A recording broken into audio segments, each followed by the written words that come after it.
Welcome to the Final Frontiers radio show, where we spotlight inspiring missionary endeavors around the globe. Stay tuned to hear how you can personally get involved, helping the Lord's frontline soldiers effectively advance the gospel where it has never been preached before. Today, we're going to have another interview with Missionary Jason Dover concerning ministry in Peru. We're going to discuss some of the unique ministry opportunities Keith Penny has had in the country of Honduras, and we will have an interview with a man who sponsors several of our national church planters. Hello, this is Joshua Martin, and today I have Missionary Jason Dover with me. He has been a missionary in Peru for almost 10 years. Jason, could you talk to us today? Could you tell me how this all started? How were you called into this? Sure. Really, the Lord used a passage in Ezekiel 34 to call me into this line of missions. There's this beautiful passage in the end of the chapter where God gives Israel just a list of very plain, practical promises of provision and protection. But right in the middle of all of those promises, he says, "And ye shall know that I am the Lord when I have broken the bands of your yoke." And one day when I was reading through that, the Lord just broke my heart for the people who live in the absence of all of those promises. They don't have the provision, they don't have the protection, but most of all, they do not know that He is the Lord. And that day, the Lord called me to be a messenger to go and let these people know that He loves them, that He died for them, He rose again, He wants to save them. When He called me to take the gospel to these people, He gave me just a clear idea in my heart of uncontacted people, people who have never heard of Him, they have no knowledge of Him at all. And so I began researching, where are these people in the world, these people that have never heard of Him, these people that dwell in the wilderness. And I found that there are still people like that scattered all over the world, but there is by far the heaviest concentration of those people is found in South America. Right, yeah. As I began to research that, the Lord led me to the Peruvian side of the Amazonian jungle. After that, it's a long story of how we ended up where we are, but the Lord has had us in the central jungle of Peru for almost 10 years now. I can remember back in 2006 was the first time that I traveled with you. Yes. Into the central jungle, us praying together in Lima and asking God where He wanted you to go. Yes. And just trusting Him. I think I've been trying to count it up in my mind, and I think it's been about 10 different trips that I have been on with you over the years. But you've actually lived there. So, right. I mean, I get to come, I get to be there for a couple of months at a time and go back. But just being there with you, I've learned a lot and experienced a lot in all those trips and everything. But one thing I've noticed is that when you head from the coast, you kind of leave the missionaries behind. The missionaries stay around Lima, but once you hit the Andes Mountains and then you cross over, right. So you don't have a lot of missionaries when you hit the jungle. And that's over half of the country on the east side, right? Right. The jungle takes up just about 2/3 of the landmass of Peru. Most people don't realize Peru is made up of these three zones that you've just mentioned. There's the coastal area, which is desert, and then there's the Andes Mountains range. And there are some missionaries in the mountains, but it really is a needy area. But then you get over into the jungle, and relatively speaking, there are very, very few missionaries working in the jungle itself. Is there other cult groups that you have run into over the years? Oh, yes. The Jehovah's Witnesses and the Mormons you can find anywhere that there is a city or a town, a place of business. You'll never find them in a village where there's no money to be had, but any center of commerce, any major point of where rivers converge or something like that, you will find those two groups. I can remember one time coming there and hearing something about these Peruvian Israelite groups that believe Machu Picchu is like the new Mount Zion or something. Okay, these guys, they call themselves Israelites. They are followers of a false prophet named Ezekiel. He was a Peruvian back in the 1950s, and he said that Peru had replaced Israel as the people of God, and that he was the Peruvian Messiah. He prophesied that when he died, he would come back from the dead. They actually kept his body for 14 days before they gave in and buried him because they expected him to come back from the dead.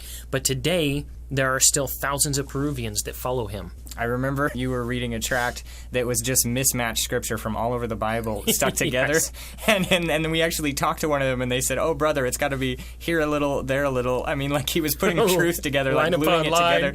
Yeah. You see them walking through town. I mean, I've seen them like in robes and things. Yes. Very interesting. It's very distinctive. The men cannot cut their hair or shave, so they have these scraggly beards and long hair. And the ladies have to have a special head covering. And they have twisted all sorts of different scriptures that applied either to the Nazarites or to the Israelites as a whole, and just kind of made up their own religion out of this. Now, the home base that you've gone out on these expeditions, we've done expeditions into the eastern jungles, but the home base has been among one of the largest, I think the largest jungle tribe was Ashaninka. That's right. Along the Pyrenees region. And so that's where your home base was. Now, the goal was to go after groups that were way out there in the jungle, but this was a home base. So what has happened while you've been there? Where we were living was kind of on the edge of the jungle. Civilization has only been there for about 30 years in the area where we live, and therefore the gospel has only been in that area for about 30 years. And there are many, many villages in the Pyrenees Valley, these Ashaninka villages. And the Lord has allowed us to, especially in one particular village, San Cristobal, God has allowed us to establish a church. The Lord sent a Peruvian man, a national preacher, to work with me 8 years ago, and we've worked together establishing a church. And that, like you said, that wasn't our primary goal. It was really just a side effect of being in that area and ministering, and we were going into these villages where there were no churches. And we've taken believers from that church into the other villages in the surrounding area. I've been there, and it's been really fun for me to be able to speak just briefly on a Sunday or something like that over the years, and be able to be in San Cristobal, sometimes in the upper village, sometimes in the lower village, getting to meet those children, see them grow up, see the adults growing up, see people get saved, being able to be there for special baptisms, like the very first man who was our guide, and just recently I was there for that baptism. Yes, it was years of witnessing to this man. Many of his family members had gotten saved, and it was really a beautiful, amazing thing when he finally received the Lord as his Savior. And it was so special that you were coming to visit right after that, and you were able to be there for his baptism in the Pichinaki River. That was a very exciting memory. Is there any kind of special stories about some of the children that you've seen grown up, or anything that sticks out in your mind? My daughter just got to lead her first soul to the Lord a few months ago. That's special enough in and of itself, but the little girl that she led to the Lord is the daughter of one of the first teenagers that used to come when I very first started out there. Just this young girl who is now grown up and has children. And I held those little girls as newborn babies. And now my 12-year-old daughter just led one of those girls to the Lord. This has blossomed far beyond Peru now. This is becoming something much bigger. Yes, when the Lord called me, it was not so much specifically a calling to Peru, not even specifically only a calling to the Peruvian jungle, but it was to the uncontacted people, of which there happens to be a high concentration in Peru. I did not see everything that the Lord had planned. It's so much bigger than what I ever imagined. He's given us these last 10 years serving mainly in Peru, but over the last few years, He's allowed us to branch out into several other countries and have expeditions and projects going into several other countries where there's unevangelized and uncontacted groups. And He's showing me now that my calling is so much bigger than just living in a single place and reaching the tribes within traveling distance of that place, but rather that my calling is to any and all of the uncontacted, unevangelized peoples of the world. It's mind-blowing to me that He's sent me to countries all around the world already, and He's opening the door for us to go to so many more. it's just an amazing thing to me how God has allowed this to happen, how He's provided even the finances to take these trips. We don't have the money to just up and travel all around the world. And yet, every time God has opened an opportunity to go to a specific country or after a specific tribe, in one way or another, the money has come in, the finances have come in to be able to take that specific trip. And so it's an exciting thing to see how God is now allowing us to go into multiple countries. Peru will always be a focal point for me. That's always going to be home for me and my family. We're always going to return to Peru and focus there. But the Lord's showing me we don't get to just stay there and only serve in Peru. We have to be willing to broaden out and travel into many countries. Jason's sending church is Harvest Baptist Church in Fort Dodge, Iowa, that's pastored by Pastor Marvin Smith III. And if you want to get in contact with him there, you can. Or if you want to help Jason through the expeditions fund that we have at Final Frontiers, you can do that. You can help with the expeditions that we take. So if you want to get in contact with us, that's finalfrontiers.world. Jason, it's been really good having you here today. Yeah, thanks for having me.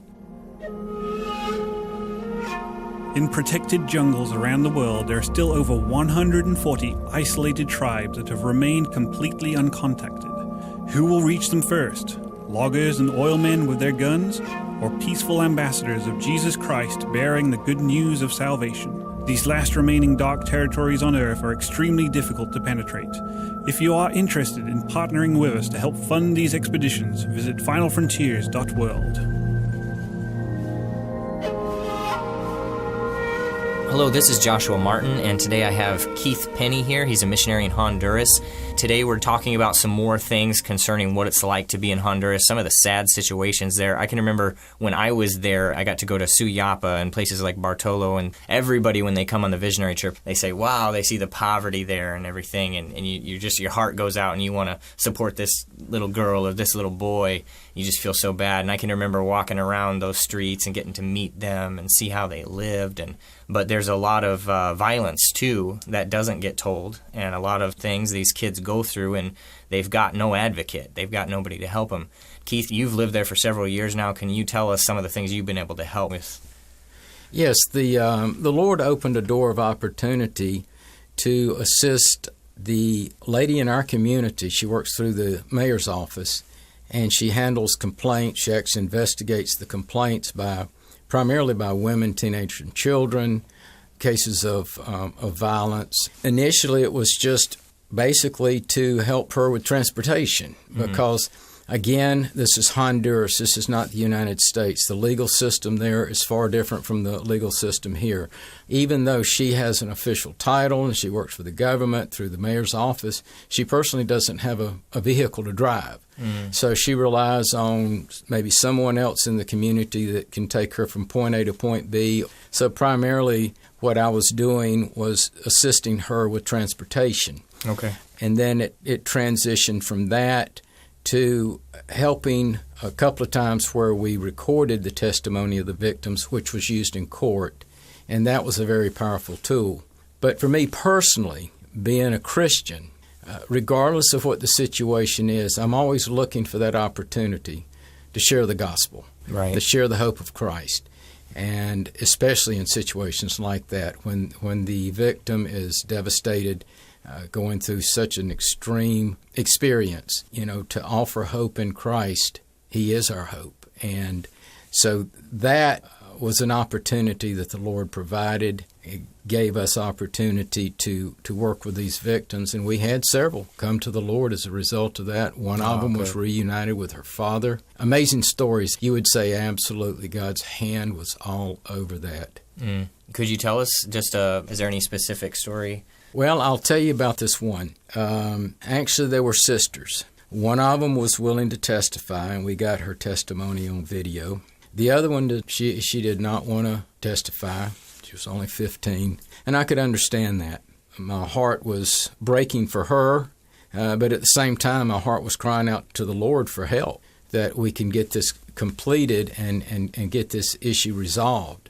And so, through the use of a Christian tract in Spanish, I wrote a little note on there, told her that the Lord loved her, was trying to encourage her. And sure enough, she eventually agreed to give testimony as to what happened. During her testimony, she said, before I came over here, I thought God had given up on me. But afterwards, she said, I know that He hasn't, that He is there for me. While she was giving her testimony on video, I was literally on my knees praying that God would intercede, give her the strength to push on through this. Later on, we had to bring her back for some more legal work, but she had gone to her father's home way up in the mountains. And when we went up there, again, she had sort of retreated and did not want to participate anymore. And her sister and the lady that does the investigating of the cases, they were both trying to persuade her, and I could tell an argument had broken out. And here I am with very limited Spanish. Yeah. I am just crying out to God. Lord, we have spent all day trying to find her. Literally, been on the road for 6 or 7 hours trying to find where she was. And I just told the Lord, I said, we have to go back. She has to come back with us so we can complete this process. And He gave me 3 words. He said, one more step. And I said, but I don't know how to say that in Spanish. Well, it just so happens that I have a Spanish app on my phone. And it also just so happened, even though we were way up in the mountains, that I had a signal. I actually had a cell signal. That doesn't happen over there all the time. No. And so I typed in one more step, and what I got back was un paso más. And so I got the 3 to quit arguing, and I said, un paso más para Dios, for God. And she looked at me and she said, I'll go back. And I knew that God again had interceded. And prior to her going up to the mountains to live with her father, I had given her a Bible. And so when she agreed to go back with us, she ran in the house to get her clothes to bring with her. And when she came out, she realized she had left something in the house. And she motioned, I'll be right back. And she ran inside and came back out. And what was she holding against her heart but the Bible that I had given her? That's good. And all of this is just of God. It's just, fell into place according to, I believe, according to His will. And it was just one of those processes all the way through where I was crying out to Him and depending on Him, and He was there working it all out. It's wonderful to get to hear testimonies of that when you're a missionary in a place, all the opportunities that God brings into your life. Could you tell us kind of what your dream is for the future as far as you were talking about a scholarship program, another door that God's opened up for you? Yes, I was helping out a lady get to the university in the capital city. She needed some dental work done, and it required a number of trips. And each time I would go, of course, I would see the students on campus, and I saw many of them had vehicles. So it tells me they come from a family that has money compared to most of the families in Honduras. Even bus transportation, just the cost of that, which is very cheap down there, it's cost prohibitive for so many people. And so I think what that did is that got me to thinking, what do we have? What is the educational system in this country? And the dropout rate is astronomical. Even a lot of kids in elementary school drop out to help their families work to earn money. Yeah, that does happen in a lot of third world countries. Right. Yeah. Now, in Honduras, 1st through 6th grade, the cost is covered by the government. But then when you get into high school, there are fees that are required because the government does not cover all those expenses. And I've helped out a number of families, a number of kids who are in high school. If they don't have the money, they'll eventually drop out. So that was something the Lord put on my heart, and I am pursuing it. And I believe very soon we're going to have a specific scholarship fund through Touch of Life Ministry that people can contribute to, so that the kids that are doing well in school, and primarily right now kids that are involved in the church, I want to see these kids go all the way through high school and then go on to the university and get their degree so that they can affect the change within their own family. But not only that, but give them an opportunity to continue in their faith by sharing the gospel themselves. Right. So I'm excited, and I hope the Lord gives me enough time so that I can see some of these young kids get on through high school and make it through the university. If we as Christians will stand in the gap for others and help them out, and if you go to the book of James, the Lord speaks about, don't just tell the man who's in the ditch or the man who's hungry, be blessed and then walk on. No, we need to take care of their physical needs first, and then the Lord wants us to share the gospel. These are practical ways that you can minister the truth to people there. I mean, we've got all kinds of churches there. We have church planners there in Honduras. We have the Touch of Life program, feeding the hungry children. But you as a missionary there are finding all kinds of ways that you can minister the gospel. And so it's wonderful to be able to hear about those things. And if anybody wants to come in the summer and see the works in Honduras, you can see preachers out there. You can meet Keith. He's there when you come on a visionary trip during the summer months every year, and you can be a part of this. So anybody that wants to come can come on a visionary trip. Keith, it's been really good getting to have you here again today and get to talk about some of these things. We could talk for hours about stories, I'm sure. Well, Joshua, it's been a long time since I've seen you, and it's a blessing to see you. I'm hoping to get back down there to Honduras if I can. Amen. Come on down anytime. Yeah. Well, it's been good to have you here today. All right. Thanks. Thank you, brother. Have you ever wished you could help broken-hearted widows and orphans suffering in third world countries? What about being an encouragement to persecuted Christian families in the Middle East? With our Bags of Hope food distribution program, you can make an impact on the saved and the lost by helping supply food, clean water, vitamins, and medicine. Literally helping distribute real physical bags of hope to needy families. To learn more, visit us at finalfrontiers.world.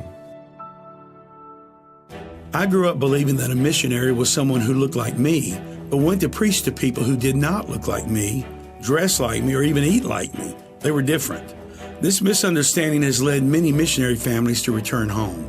In fact, over half the missionaries who make it to the foreign field don't last beyond their first term. All the years of deputation and language study were for nothing. The primary reason given for not returning was their inability to adapt to the culture. Missionaries, justified or not, have universally gained the reputation that we try to change the culture of the people that we go to reach. After bringing them to Christ, we often unintentionally try to turn them into American Christians, teaching them to wear suits and ties to church when their own president doesn't dress that way.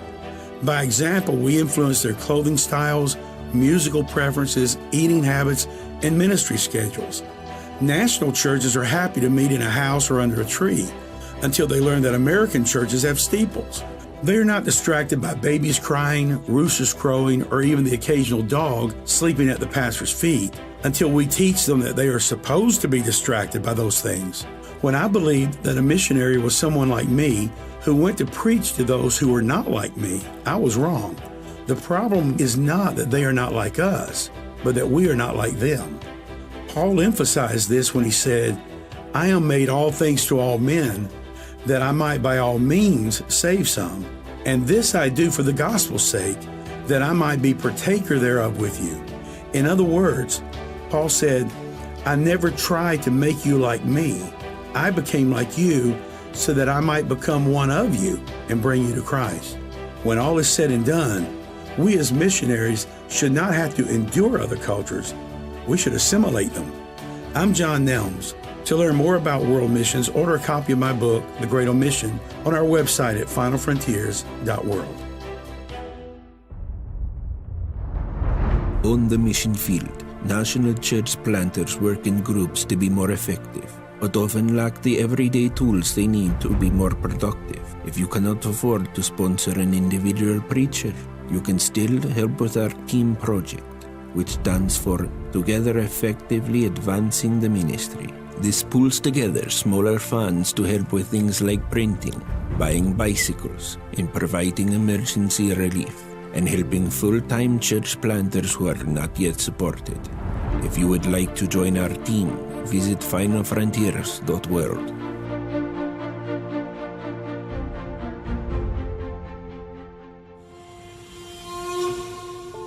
Your inquiries and comments are important to us. If you have questions, or perhaps subject matter you would like to have addressed on this show, please visit us at finalfrontiers.world. Hello, I'm Joshua Martin, and I'm here today with Roy Harris, who sponsors one of our national preachers. The ministry of Final Frontiers was started over 30 years ago with the belief that God has many people who would love to partner with a national preacher by supporting him and his family. With all that has been accomplished, we at Final Frontiers often get the credit, but our founder John Nelms always says, the preachers do all the work, the sponsors like you pay for all the work, and somehow we get all the credit. It's not fair when all we do is talk about what they have done and what the sponsors have financed. But since you're here today, we wanted to ask you, how long have you and your family been supporting a preacher? Probably 5 or 6 years. How many preachers do you support? Right now we support 2 national pastors. I know there's one that's actually in the Middle East. Do you know his name? Yes, I do know his name. All right. We don't want to mention it here, and we don't want to talk about the country and say what that is, right. But you do know him, and you get his reports? Yes, we sure do. We at least get a quarterly report, sometimes more often, and we hear updates from his ministry there, the people that he's able to affect. I would love to go visit there one day, but I don't think that'll be possible. So you've never been to this country? I've never been to that country. I have not. That's an exciting part of the world to be able to hear what's going on. It is. It absolutely is. We do hear where there are other situations in that region that, folks are kidnapped or they have to move from church to church or right. house to house just to stay alive or to stay under the radar, so to speak. And, I'm able to provide a lot of those or draw on a lot of those as, examples when, we're talking to, our kids in Sunday school or in Awana, and just being able to talk to those boys about, there are martyrs still today, and there are still folks who have to fear for their lives. That's right. As far as being a Christian and just being able to pray openly or have a Bible. A lot of the kids here in America take for granted the fact that they have a Bible or could have a Bible, and they don't really want one. That's true. But there's folks around the world who are dying to literally to get a Bible. Right. Yeah, these men risk their lives. What enticed you to really support this particular man? We started off supporting a pastor in Honduras. He's a youth pastor, Brother Salgado. Erwin Salgado, and we were able to actually meet him on one of the visionary trips one year, which was really, really good for us to be able to talk to him and meet his senior pastor. It was good to be able to see his ministry and just to sit down and talk with him through a translator for a while. But after we supported him, I've looked at the Final Frontiers website and, saw the other regions that needed pastors, and we specifically chose someone in the Middle East just because of the great need there, and we wanted to do as much as we could to help spread the gospel in that region. We have always insisted that if a preacher gets support, he must send a report back to the family or the class or the church, so they deserve to know what their funding is accomplishing or is not accomplishing. Do you get a quarterly report from these preachers then? We absolutely do. We get a report from each preacher that we sponsor, and it has several metrics on there that are recorded, and then also several questions and their responses. And then those responses are translated and sent to us in the report. And a lot of times they'll include a personal story or some specific prayer request or something that we can use in our daily and weekly prayers. And, it helps us to be able to have that personal connection with them. How does it make you feel to be able to read the results of his ministry? It's definitely good to see positive results. It's always good to hear the benefits and to hear about the souls being saved and all the seeds that are planted. And I guess it just helps us to feel like we're having a part of their ministry, halfway around the world. It feels good. So you've stopped and realized, like a lot of people, that it's really because of your monthly support that it makes it possible for him to be full-time in the ministry. It's because of that helps him give him that extra edge. Yes, absolutely. I wish there's more that we could do, but we do realize that, I guess just the return on investment for, every dollar that we send over there, that local man who already knows the language, he already knows the culture, he already knows the people, he already has contacts there. He's been, vetted as far as his spiritual credentials and being able to doctrinally provide the truth, the gospel. Those things, I guess, for every dollar that we send over there, and being able to see how much benefit is returned on that dollar versus, I almost hate to say it, but some guy from America who doesn't know the language, he's got a wife who doesn't like the culture once they get there. Yeah, statistically, for what it takes to support one American missionary, you can support up to 100 of these national preachers. Really, though, such incredible stats, they don't matter if there is no accountability and the 100 preachers aren't doing a good job. But if they are, wow. I mean, to us, this is an issue of stewardship. So if you're interested in supporting a national preacher, you can go to finalfrontiers.world. We also have the team project that any amount that comes in will go to them and help them. Or if you're interested in helping a Timothy, who one of these preachers are raising up to help him start churches, you can do that. There's so many different things and different ways that you can be involved in all of this. Thank you, Roy, for being here with us today. Absolutely. You've been listening to the Final Frontiers radio show, funded by sponsors like you. Thank you so much for joining us. Through the funding of national and native preachers, we endeavor to effectively advance the gospel where it has never been preached before. If you want more information, visit www.finalfrontiers.world. That's finalfrontiers.world.